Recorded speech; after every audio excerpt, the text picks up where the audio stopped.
Bon matin, je quitte Zapala, pas terrible, mais enfin bon, c'était une étape, je suis resté un jour, et je pars pour Junín de los Andes, Junín de los Andes, à 203 km. C'est la première fois que je vois écrit Bariloche, 352, mais 352 c'est par le raccourci, parce que moi ça va être 400 et quelques, parce que je passe par la route des 7 lacs, donc pour que ça soit joli quoi. Pour vous?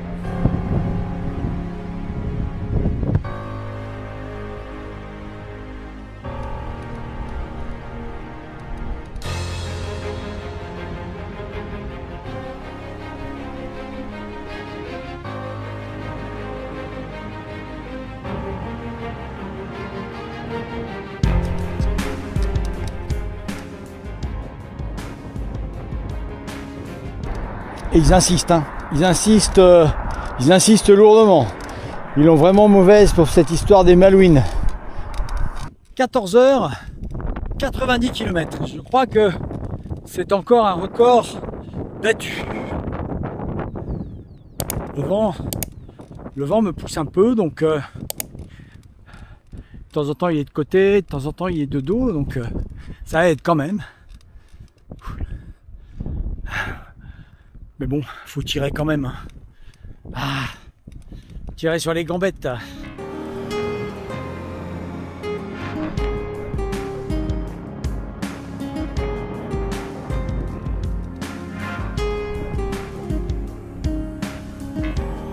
Oh, le mont Fuji, c'est beau. Mes chers amis, je suis en train de chercher un endroit pour bivouaquer. À ma grande stupéfaction, il n'y a plus de massif à épines. La végétation a changé. On vient de faire 165 km aujourd'hui. Record battu, hein. Encore. J'ai trouvé un coin. Ici, là, c'est pas extraordinaire. C'est un peu caché. Mais il y a du vent. Donc on va tester cette tente. Jusqu'à présent, elle a tenu.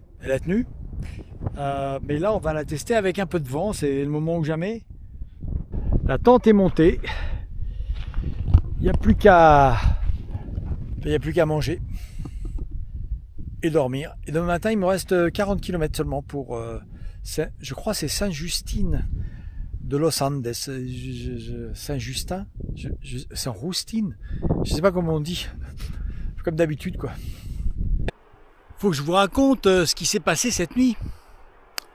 Alors que c'était le crépuscule vraiment très très sombre, j'ai entendu du bruit. J'étais déjà couché hein, dans mon sac de couchage, bien emmitouflé. J'ai entendu du bruit. Au début j'ai cru que c'était une vache ou un cheval. Puis j'entends un peu parler. Et ça tourne pas loin de la tente quoi. Donc qu'est-ce que je fais? J'ouvre tout doucement et je bondis à l'extérieur en disant qu'est-ce qui passe comme ça. Et il y avait un mec, il était à contre-crépuscule, il faisait très sombre. Il a fait un bond en arrière, il était à 5 mètres. Il a fait un bond en arrière, il s'attendait vraiment pas du tout à ce que quelqu'un surgisse de ce trou sombre. Il a fait un bond en arrière, il a jeté le carton qu'il avait dans la main. Il a marmonné, puis il est parti le long de la route. Alors je l'ai observé partir le long de la route dans le crépuscule, ça faisait une petite ombre très sombre. Il est parti, il s'est éloigné, je pense que il devait chercher un coin à coucher le pauvre gars, mais il a eu plus peur que moi quoi. Et après vers 1h30, je pense que le chien de l'hacienda, c'est-à-dire du territoire, c'était immense hein, l'hacienda elle était à 1 km, 1 km 500, mais le chien il doit tourner dans le domaine la nuit, il doit se balader. Et il est tombé sur la tente, ou peut-être je ronflais, je sais pas, il m'a entendu. Il a aboyé pendant 20 minutes non-stop en tournant autour de la tente. Ça c'est quelques jours après la visite de mon vagabond de nuit quoi. Mais voilà, je voulais vous raconter parce que je me dis que vous m'accompagnez, il faut que vous sachiez tous les bons et les mauvais côtés.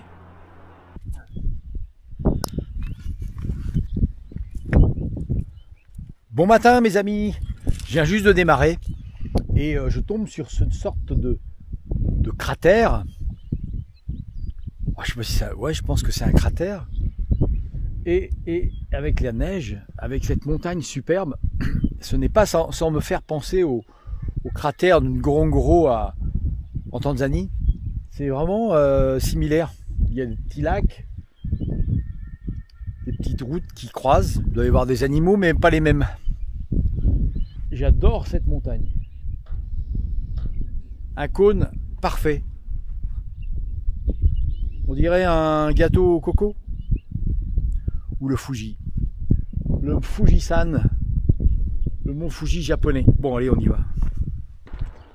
Bon, le genre de pont, je peux même pas passer avec le vélo. Je suis obligé d'attendre que la voiture passe, j'espère. Ça fait la deuxième déjà.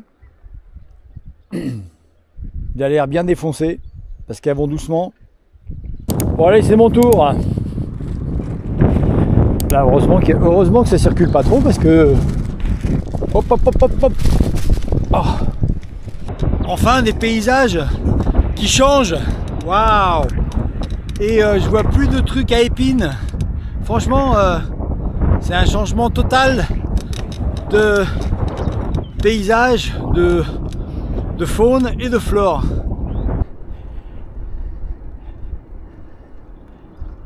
Je me suis arrêté ici parce qu'on a vraiment un relief typique du coin qui montre la magnitude des explosions volcaniques qui ont eu lieu dans les anciens temps. Comme par exemple cette pierre blanche. Alors malheureusement c'est un peu à contre-jour, mais cette pierre blanche, vous apercevez, c'est de la poussière volcanique qui s'est accumulée, tassée, qui s'est accumulée, qui est là. Et au-dessus là-bas, en cette falaise, et ben c'est du basalte. Le basalte, en gros, c'est de la lave, c'est des coulées de lave successives qui se sont durcies, qui ont refroidi, qui se sont empilées, on le voit là-haut. Et pourquoi je m'arrête là? Je vais vous montrer l'image avec le téléobjectif.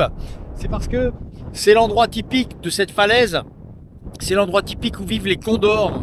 Alors les condors, bon, pourquoi je vois qu'il y aurait eu des condors ici? Parce qu'il y a des taches blanches, qui est le guano des condors, avec les centaines d'années où les condors ont vécu là. Ils vivent sur ces falaises en protégés, ils rentrent le soir, toute la journée ils volent et ils cherchent à chasser, et ils nichent dans ces falaises. Et on aperçoit les taches blanches donc de guano qui se sont accumulées. Le condor, c'est vraiment un oiseau extraordinaire, plus de 3 mètres d'envergure, quelquefois plus de 3 mètres d'envergure. Ils ne font qu'un œuf, c'est pour ça aussi que ils ont disparu et qu'on essaie de les protéger. Ils ne font qu'un œuf tous les 2 ou 3 ans.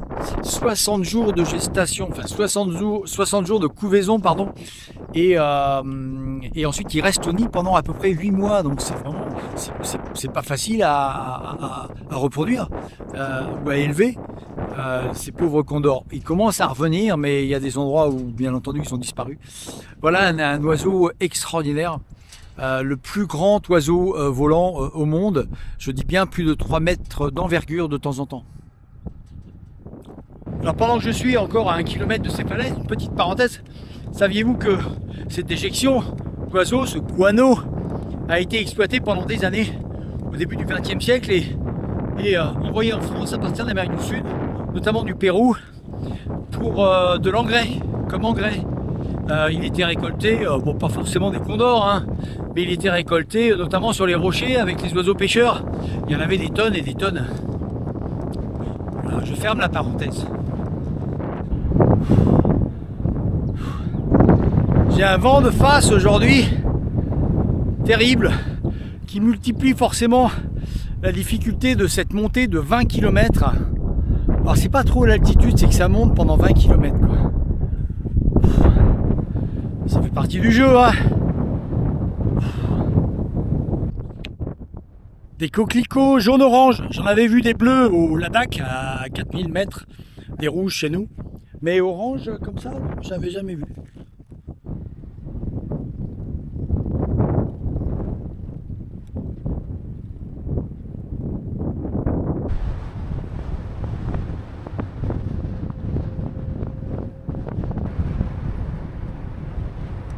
Ça ressemble aux Alpes autrichiennes.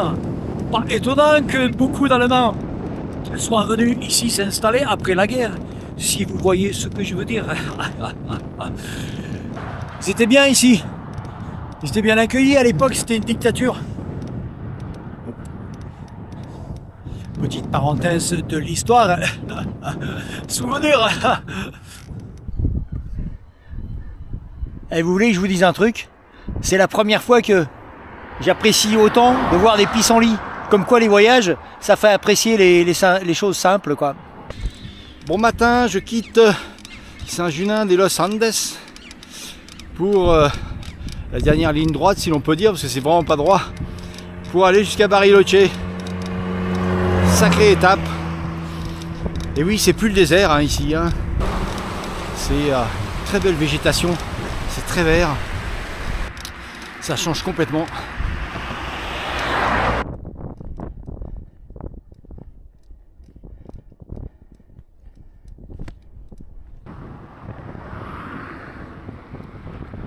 Très jolie ville, San Martin de los Andes.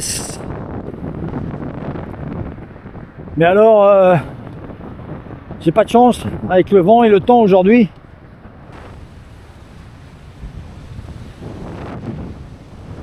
Je suis enfin près de ces fameux lacs. Malheureusement, le temps n'est pas au beau fixe. Mais ça fait drôle de voir des voiliers. Pour moi, en tout cas, pour moi. Bon, c'est assez touristique ici. Hein. Je vais reprendre ces fans. Je vais continuer ma route. Hong Kong, 17 981 km. Buenos Aires, Puerto La Quiaca, ben là c'est d'où je viens, hein, 2710 La Quiaca. Londres, 12 000. Malheureusement, c'est recouvert d'autocollants dont je vous ai déjà parlé, donc on peut pas lire les kilomètres. Finalement, je reste à San Martin de los Andes parce qu'il y a un vent, il y a un vent terrible, quoi. Je suis pas là pour souffrir, si je puis dire. C'est pour prendre un peu de plaisir. Et donc, je suis resté dans l'hôtel Sherpa Hotel. Et oh, quand même, obligé. Hein. Ouais, j'ai vu le nom Sherpa sur la carte, j'ai craqué, quoi. Donc, je suis au Sherpa Hotel. Là, je vais aller manger un truc. Alors, dans la ville même, qui est vachement bien, hein, c'est super comme ville. Mais c'est excessivement cher, c'est très très touriste. Donc, là, je vais aller chercher à manger, tranquille. Et ce petit hôtel n'est pas cher, bien sûr. On arrive à trouver des trucs. Enfin, j'ai cherché quand même, hein, parce que ici les prix, ça monte. J'espère que plus on descend et plus ça va pas monter comme ça, parce que ça va être gênant. Ouais. Mes amis, nous allons nous quitter pour cette semaine. On se retrouve la semaine prochaine, vendredi 16 h comme d'habitude.